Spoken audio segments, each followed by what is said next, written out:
రెండవ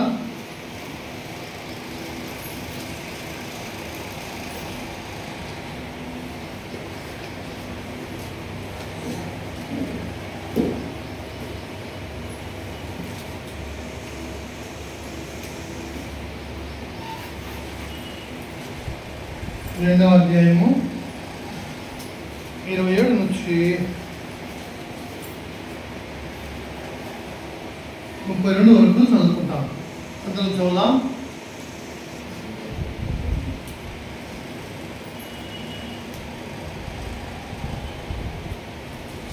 అంతటా ధర్మశాస్త్ర పద్ధతి చొప్పున ఆయన విషయమై జరిగించుటకు తల్లిదండ్రుల శిశువైన యేసును దేవాలయంలోని తీసుకొని వచ్చినప్పుడు అతని క్షేత్రంలో ఆయనను ఎత్తుకొని దేవుని స్తుతించుచు ఇట్లనెను, నానా ఇప్పుడు నీ మానసికుని దాసుని సమాధానంతో నీ దాసుని పోలిస్తున్నావు.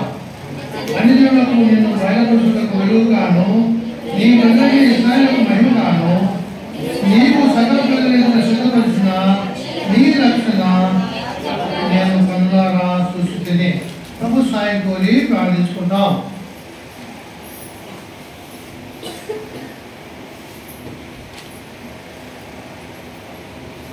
జస్రో ఇక్కడ రావాలా, జోసఫ్ దగ్గరికి రావాలా, బాయ్స్ ఇక్కడ రావాలా, బాయ్స్ ఇక్కడ రండి, బాయ్స్ రావాలి.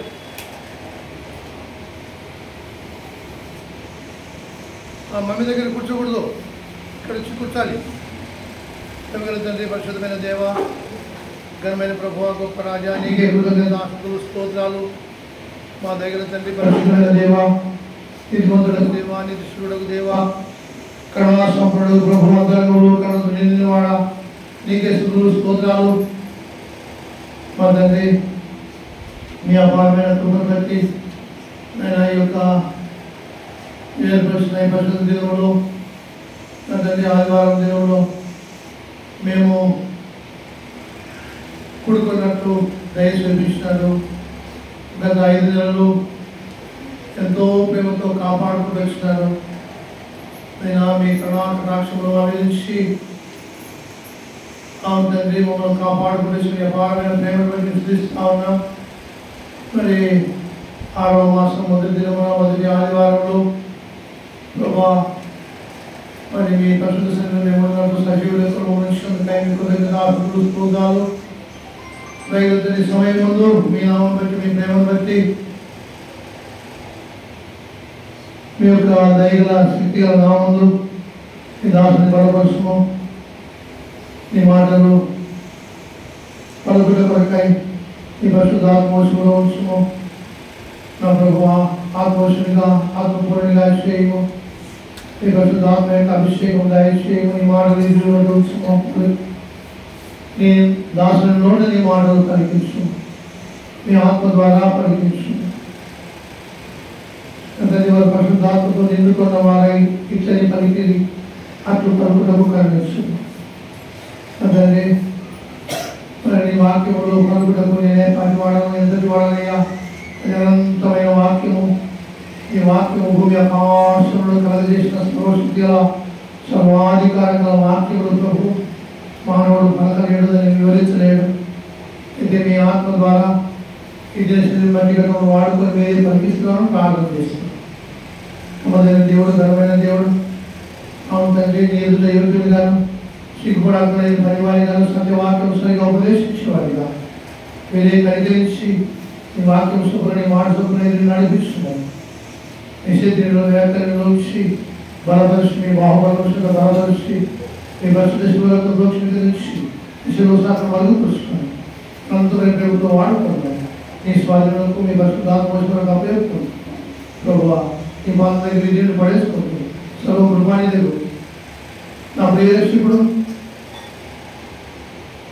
నా ప్రభు యేసుక్రీస్తు నామములో స్తుతిస్తూ ప్రార్థిస్తూ వేడుకుంటూ బతిమాలుకొనుచున్నాము తండ్రి. ఆమేన్.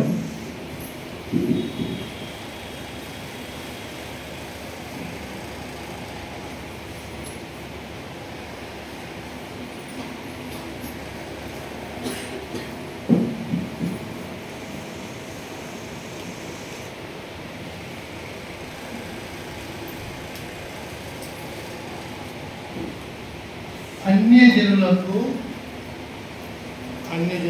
నిన్ను బయలుపరచుటకు వెలుగుగాను నీ ప్రజలైన ఇశ్రాయేలుకు మహిమగాను నీవు సకల ప్రజల ఎదుట అన్ని రకముల ప్రజల ఎదుట సిద్ధపరిచిన నీ రక్షణ నేను కనులారా చూసి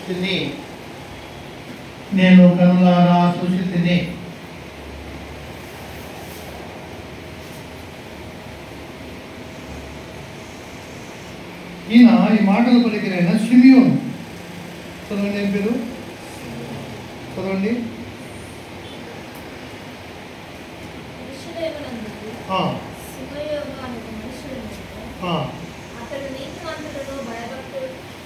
అతడు నీతిమంతుడును భక్తిపరుడనై ఉండి ఇశ్రాయేలు యొక్క ఆదరణ కొరకు కనిపెట్టువాడు. అది పరిశుద్ధాత్మ అతని మీద ఉండెను. దేవుని యొక్క ఆత్మ, పరిశుద్ధాత్మ అతని మీద ఉండెను.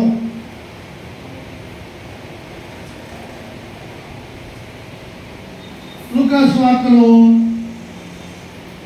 క్షమించండి, యోహాను సువార్తలో 4వ అధ్యాయంలో ఆ సమరయతు స్త్రీతో ప్రభు చెప్పిన మాట ఏంటి?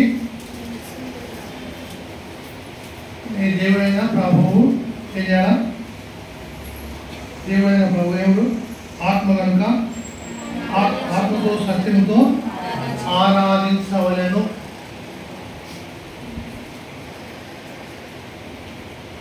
కనుక ఇక్కడ ఈయన కూడా ఏం చేస్తున్నాడు?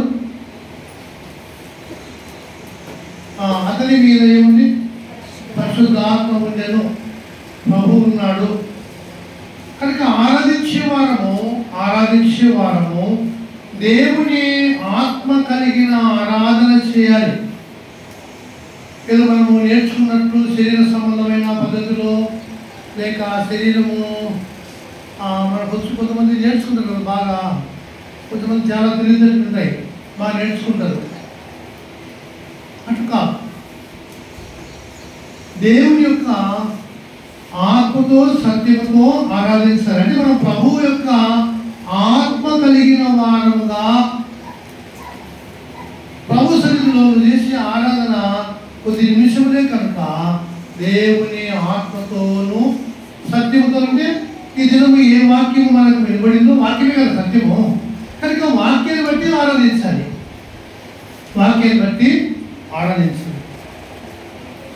కనుక షిమియోను అట్లు ఆరాధించాడు. అతనికి దేవుని యొక్క ఆత్మ చేత యేసు ప్రభు చూడండి ఆయన చనిపోవడానికి కూడా చెప్పాడు. దేవుని ఆత్మ కొన్ని సఫలింపు సంగతులను తెలియజేస్తాడు. ప్రభు యొక్క పరిశుద్ధ ఆత్మ ఏం చేస్తాడు? చదువుకుంటాం. 16వ అధ్యాయంలో యోహాను సువార్త 16వ అధ్యాయంలో 13వ వచనం.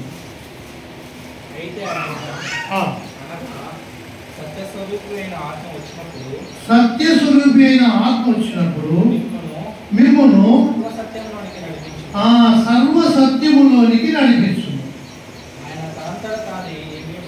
ఆయన తనంతట తానే ఏమీ బోధించక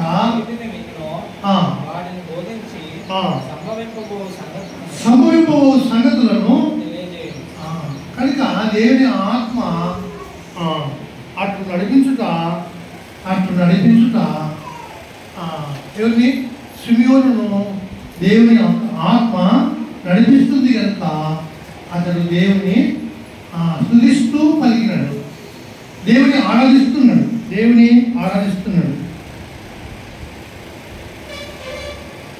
రోమీయులకు రాసిన పత్రిక 8వ అధ్యాయంలో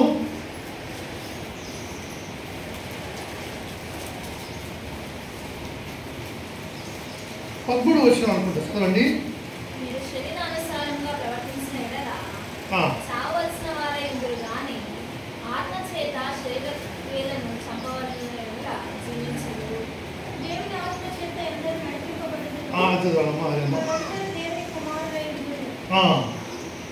కనుక దేవుని ఆత్మ చేత ఎందరూ అంటే 14 వచ్చిన దేవుని ఆత్మ చేత ఎందరూ నడిపించబడుదురో వారందరూ దేవుని కుమారులై ఉందురు. వారందరూ దేవుని కుమారులై ఉందురు. కనుక నీవు నేను మనమందరము ప్రభునందు విశ్వాసం ఉంచినామా ఉంచలేదా? ఎవరైనా ఉంచకపోతే చేయొద్దండి. నేను ప్రభునందు నమ్మించలే మందిరానికి వచ్చిన కానీ అనేవాళ్ళంటే చేయొద్దండి. ఒకవేళ అట్లుంటే ఇదినే నమ్ముకోండి. యోహాను సువార్త మొదటి అధ్యాయంలో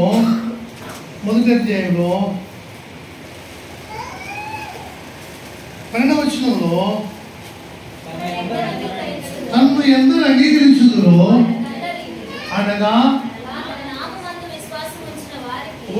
వారికి దేవుని పిల్లలకు. కనుక మనం ఎవరి పిల్లలమైనాము? దేవుని యందు విశ్వసించినాం కనుక, విశ్వాసం ఉంచినాం కనుక ఎవరి పిల్లలమైనాము? దేవుని పిల్లలమైనాము. కనుక దేవుని పిల్లలు, దేవుని కుమారులు దేవుని ఆత్మ చేత నడిపించబడాలి కదా. ఎవడైనా క్రీస్తు ఆత్మ లేని వాడైతే వాడు ఆయన వాడు కాదు. కనుక ఎంతో జాగ్రత్తగా దినదినము దేవుని ఆత్మను కోరుకోవాలి. దినదినము క్రీస్తు యొక్క ఆత్మను, క్రీస్తు యొక్క శక్తిని, క్రీస్తు యొక్క మనసును కలిగి ఉండాలి. అట్లు దేవుని ఆరాధించాలి, దేవుని స్తుతించాలి, ప్రభువును కీర్తించాలి, ప్రభువును కొనియాడాలి. లూకా సువార్త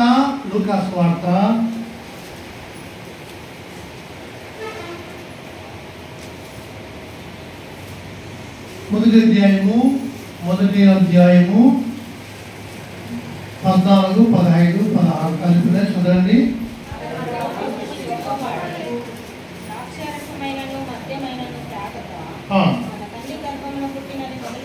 తల్లి గర్భమున పుట్టినది మొదలుకొని పరిశుద్ధాత్మతో నిండుకున్నవాడై అది. కనుక ప్రభువైన యేసుక్రీస్తు నామమందు దేవుని ఆత్మతో నిండుకున్నవాడు దేవుని వైపునకు మనసును తిప్పుతాడు, దేవుని వైపునకు మనసును మళ్ళిస్తాడు. దేవుని ఆత్మతో నిండుకున్నాడు ఏదో సాధారణమైన భాషలు మాట్లాడుకుంటూ ఉంటారు. దేవుని ఆత్మతో నిండుకున్నవాడు దేవుని వైపుకు మళ్ళించే మాటలు మాట్లాడుకుంటారు. కనుక క్రీస్తు సర్వాధికారి నామములో వీళ్ళందరినీ వేడుకుంటున్నాడు. మనము ఆరాధించేది ఆత్మతో సత్యముతో ఆరాధించాలనే మాట ఈ హృదయంలో ఎప్పటికీ జ్ఞాపకం ఉండాలి. శరీరంలో దేవుని ఆత్మతో ఇవ్వబడిన వాడై, దేవుని ఆత్మ వశుడై మరి దేవుని యొక్క ఆత్మని తెలియజేసింది ఏమని? యేసు ప్రభువును చూడకుండా నువ్వు చనిపోవు అని. కనుక ప్రభు పుట్టిన తర్వాత ఆయన సన్న పిల్లోని 8 దినాల పిల్లోని చేతికి తీసుకొని నాదా నీ మాట చొప్పున నీ దాసుని పోనిస్తున్నావు.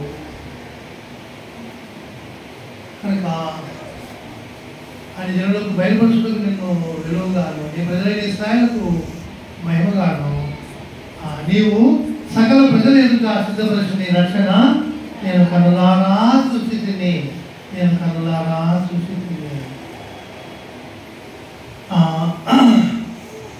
ఈ యొక్క రక్షణ ప్రణాళిక లూకా మన మాదిరి అన్నుడే. ఈ రక్షణ ప్రణాళికను దేవుడు సకల ప్రజల ఎదుట సిద్ధపరిచిన రక్షణను ఎంత గొప్పగా గమనించినాడో. ఇప్పుడు చాలా మందికి నేను రక్షణ పొందిన అనే ఆలోచన కూడా ఉండదు. నా ఆత్మకు రక్షణ వచ్చింది, రక్షింపబడిన, నా ఆత్మ పరిశుద్ధపరచబడింది, పవిత్రపరచబడింది, క్రీస్తు యొక్క రక్తంలో ఆత్మలో కడగబడింది, క్రీస్తు యొక్క వాక్యంతో కడగబడుతుంది అని చాలా మందికి ఆ గమనం ఉండదు. చాలామందికి ఆ గమనం ఉండదు. అయితే ఈయన నీవు సకల ప్రజల ఎదుట సిద్ధపరిచిన నీ రక్షణ నేను కనులారా సృష్టిస్తే. చాలామంది రక్షణ గురించి ఎంతో తప్పుడు అంచనాలలో తప్పుడు ఆలోచనలో ఉంటారు. రక్షణ చాలా ప్రశస్తమైంది, చాలా గొప్పది. అందుకే ఏమైంది ఇంత గొప్ప రక్షణ అన్నాడు.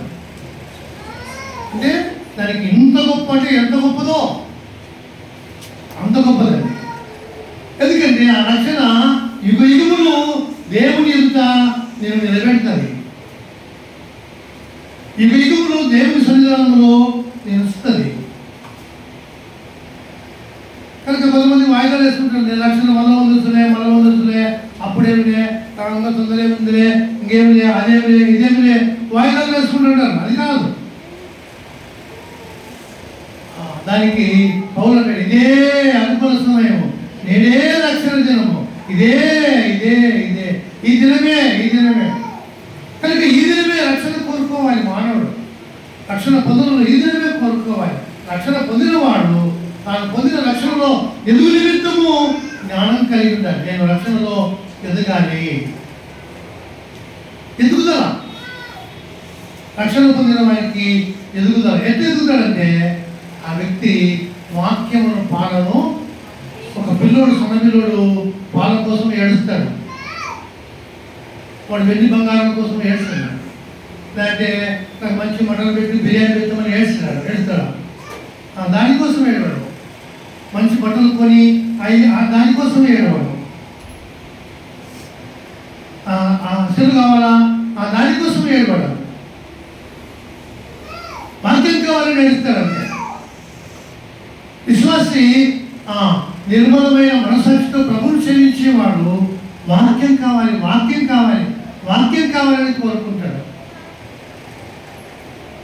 ఎందుకు? రక్షణ ఇచ్చిన దేవుడు దీంట్లో నేను వృద్ధి పొందాలి, నేను అభివృద్ధి పొందాలి, నేను ఎదగాలి, నేను కురింపుగా ఉండరాదు, నేను ఎదగాలి, రక్షణలో ఎదగాలి. కనుక ఆ యొక్క సువియను నీవు సకల ప్రజల ఎదుట నీవు సిద్ధపరిచిన రక్షణ నేను కనులారా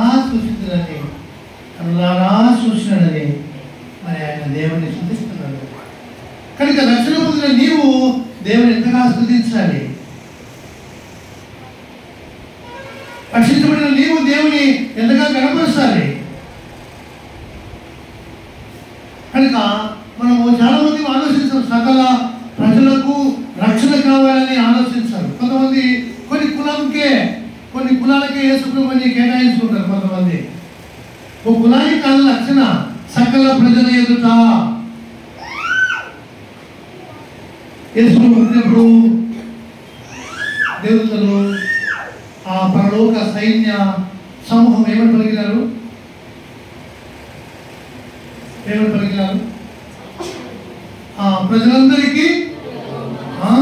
ప్రజలందరికీ కలగము మహా సంతోషకరమైన సువర్తమానము.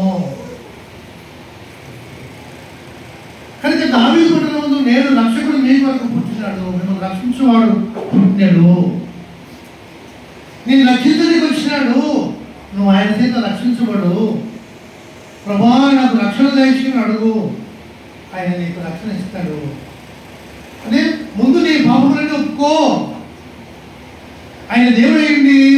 నరుడుగా మానవుడుగా నీ పాపముల నా పాపముల క్షమాపణ కొరకై శిలువలో రక్తమంతా చిందించి మరణించి సమాధి చేయబడి తిరిగి లేచినాడని నేను నమ్ముతున్న ప్రభువా, నా పాపాలను ఎదుట ఒప్పుకున్న ప్రభువా, నీ శిలువ రక్తంతో ఇప్పుడే ఇదిమే కడుగు, ఈ దినమే కడుగు, నాకు ఇప్పుడే రక్షణ ఇచ్చే. రక్షణ ఇప్పుడే పొందొచ్చు, బాప్తిస్మము మళ్ళీ పొందుకో. ముందు ఏం కదా, ముందు రక్షణ పొందు కదా, ముందు రక్షణ పొందుకునేది, తర్వాత బాప్తిస్మం. బాప్తిస్మం ఏంది? నీ సాక్ష్యము. బాప్తిస్మం ఇచ్చి నీ సాక్ష్యము. కొంతమంది ఏమనుకుంటారు? బాప్తిస్మం పొంది రక్షణ పొంది అనుకుంటారు. అది కాదు. విశ్వసించిన వారికి ఏం కలుగుతుంది? రక్షణ కలుగుతుంది.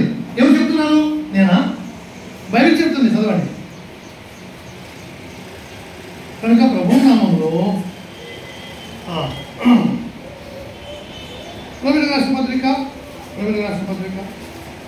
10వ అధ్యాయం 9వ వచనం 10వ వచనం చదవండి. యేసు ప్రభు అని నీ నోటితో ఒప్పుకొని ఆయనను లేపినని నీ హృదయమందు విశ్వసించే కదా.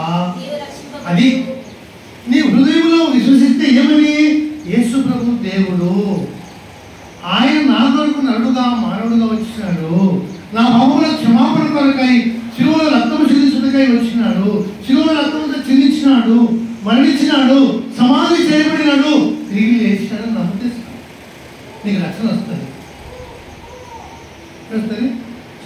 రక్షణ వస్తుంది. నీకు నీతి కలిగినట్టు ఏం చేయాలి? నీతి కలుగునట్టు అంటే దేవుడి నీతి నీకు కలుగునట్టు, దేవుడు దానం చేసే నీతి నువ్వు పొందుకున్నట్టు మనుషుడు హృదయంలో విశ్వసించి రక్షణ కలుగునట్టు నోటితో ఒప్పుకోవాలి. యేసు ప్రభువుని నమ్ముకున్నా, నేను యేసు ప్రభువుని నమ్ముకున్నా, ఆయన నా పాపములను క్షమించినాడు, ఆయన రక్తంతో నన్ను కడిగినాడు, నేను ఆయన బిడ్డగా మార్చబడినాను అని నోటితో ఒప్పుకోవాలి. ఒప్పుకున్న తర్వాతనే బాప్తిస్మం. కనుక బాప్తిస్మం తర్వాత సాక్ష్యం, నేను దేవుని బిడ్డగా దేవుని సంఘంలో చేర్చబడినాను, ఈ దేవుని నుంచి నేను దేవుని కొరకు బతుకుతా, దేవుని కొరకు జీవిస్తా నేను అని మంచి తీర్మానంతో సాక్ష్యం ఇవ్వాలి.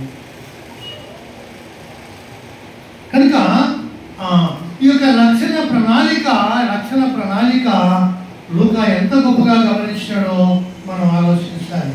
మనం ఇన్నేళ్ళ నుండి ఈ రక్షణ ప్రణాళికను మన హృదయంలో ఉండదు, మన ఆలోచనలో ఉండదు, మన యొక్క ప్రార్థనలో కూడా ఉండదు. ప్రభు అనేకులు రక్షణ పొందాలి అనే ప్రార్థన మన దగ్గర ఉండదు. కానీ మనం గ్రహించిన ఈ రక్షణ యొక్క ఔన్నత్యాన్ని, ఈ రక్షణలోని ఆ యొక్క గొప్పతనాన్ని మనము ఆత్మీయంగా సరిగ్గా గ్రహించలేక అటు మనం ప్రార్థన చేయలేకపోతున్నాం. కనుక అయితే నేనేం మాట్లాడుతానంటే ఈ యొక్క సిమియోను దేవుడు సిద్ధపరిచిన రక్షణను గురించి ఆయన దేవుడిని స్తుతిస్తున్నాడు. ఇంత గొప్ప రక్షణను నీవు సిద్ధపరుస్తున్నావు అని దేవుని స్తుతిస్తున్నాడు. స్తుతిస్తూ 11వ వచనము,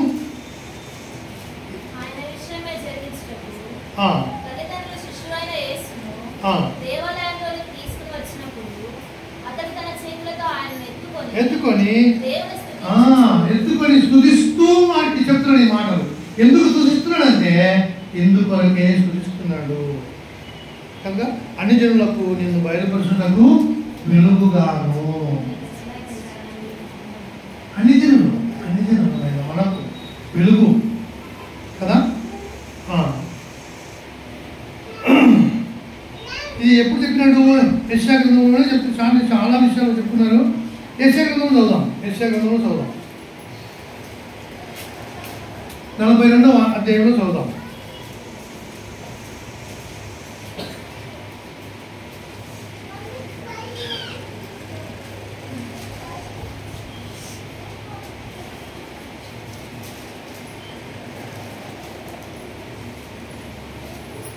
ఆరో వచనం చదువుకున్నాం.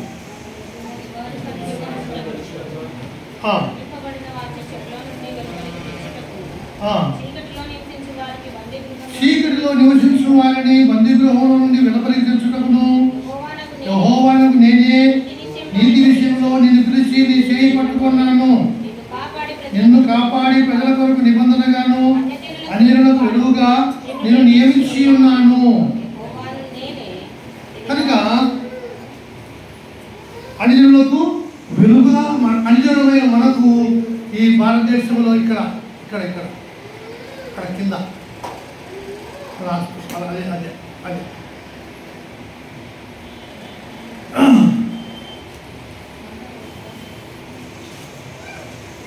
కనుక అన్యులమైన మనకు వెలుగుగా నిన్ను వెలిగించుటకై వచ్చినవాడు.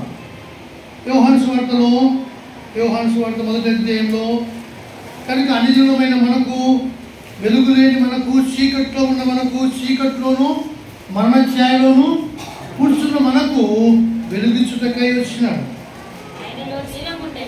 ఆయనలో జీవం ఉండెను, ఆ జీవం మనుషులకు వెలుగై ఉండెను. ఆ వెలుగు చీకటిలో ప్రకాశించు.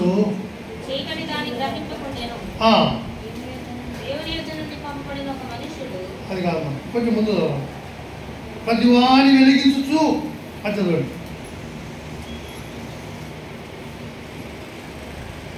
తొమ్మిదవ వచనమా, నిజమైన వెలుగు ఉండెను, అది లోకంలోనికి వచ్చుచు ప్రతి మనిషిని వెలిగించుతున్నది.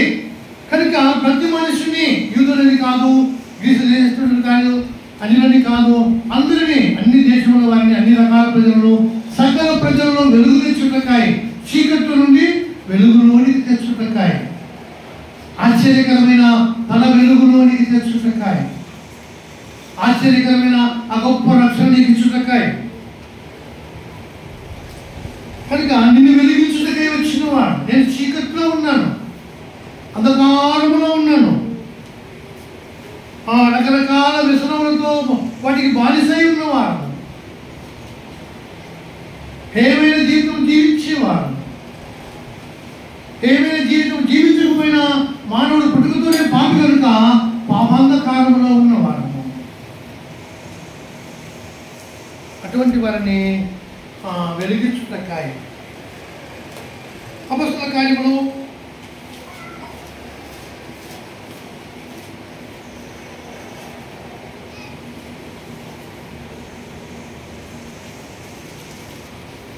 13వ అధ్యాయము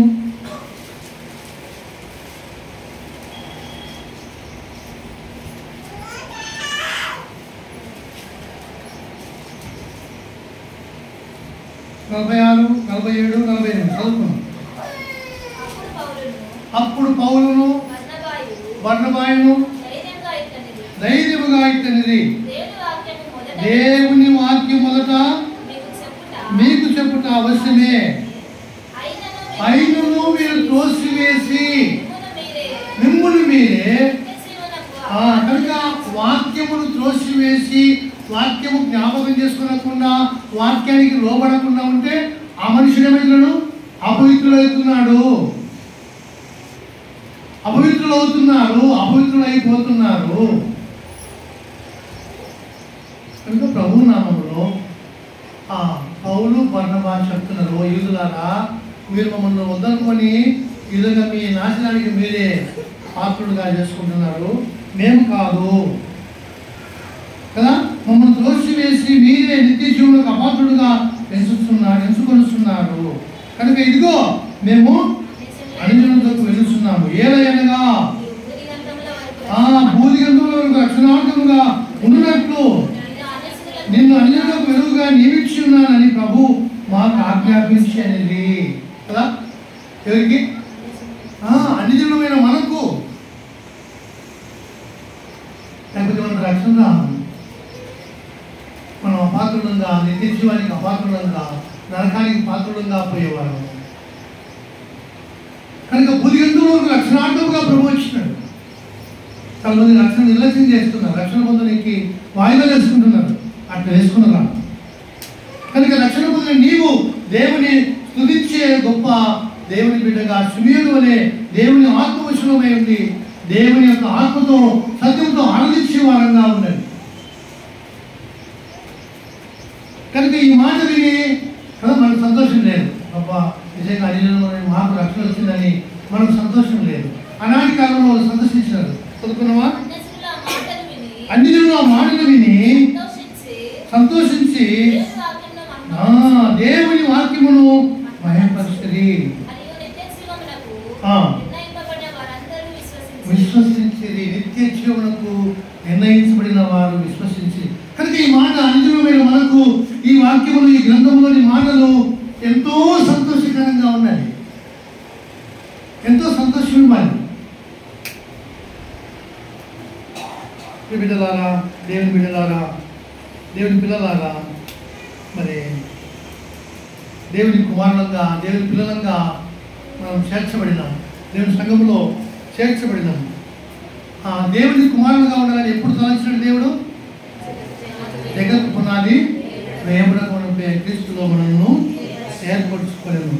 కనుక దేవుని బిడ్డలమైన మనం ప్రేమించి వెతికి రక్షించి గొప్ప రక్షణ ఇచ్చి మరి సకల ప్రజలమైన మనమందరము దేవుని యొక్క రక్షణ పొందడానికి దేవుడు ఆహ్వానిస్తూ ఉన్నాడు. ఒక రక్షణ పొందకపోతే ఈ దినమైన రక్షణ పొందడానికి ప్రభువు యొక్క ఆహ్వానమైన వాక్యముగా నీకు ఇస్తున్నాడు. మరి రక్షణ పొందిన నీకు సుమేధ వలె ధైర్యంగా నాదా అని అట్లు నా దేవా నా రాజా అని, నాదా అంటే నా దేవా నా రాజా నా ప్రభువా నా సర్వాధికారి నా సార్వభౌముడా అట్లా అర్థమిస్తుంది నాదా అని మాట. అంటే నా సర్వము నా సర్వాధికారివి. కనుక అట్లు మన సర్వాధికారి అయిన ప్రభువును మనం ప్రేమించి ఆయన్ను ఆరాధించుకుంటాం. కనుక నీకు నాకు మనము సకల రకరకాల ప్రజలంగా ఇక్కడ చేరి ఉన్నాం. రకరకాల కులాలకు చెందిన వారంగా ఇక్కడ కూర్చున్నాం. కనుక మనమందరము సకల ప్రజల ఎదుట నేను సిద్ధపరిచిన రక్షణ నేను కనులారా చూసినంతే ఆ రక్షణ ప్రభువా నేను అనుభవిస్తున్నాను. ఆ రక్షణ అంత గొప్ప రక్షణ ఈ పాటకు ఇచ్చినావు. నేను ఆ రక్షణ అనుభవిస్తున్నాను. ఆ రక్షణలో నేను కొనసాగుతున్నాను, ఎదుగుతున్నాను. అటు ప్రేమించి ప్రభువును ఆరాధించుకుంటాం, లేచి పాడుకుంటాం.